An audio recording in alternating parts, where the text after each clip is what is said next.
Na raki. Wa ni fa hanke na gun dattijo ne fa. A garin nan a jihar na akwai dattijo iriya. Ba irin ka ba. To ni da mene kama? Dattijo shine namiji wanda kafin ya girma har ya tsufa kwakwalwansa ya kwasa ilimi.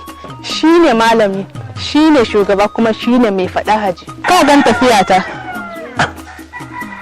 Ke ɗaɗa ai ba ki faɗa min sunansa ba. Shine wanda sunansa ya nuna cewa shine farkon bawan Allah a duniya.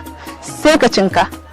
Abdullahi Adamu, wannan sako ne daga 'yan gangamin yakin neman zaben Abdullahi Adamu ta dakin kefi a matsayin wakilci majalisar dattawa Nasarawa ta yamma.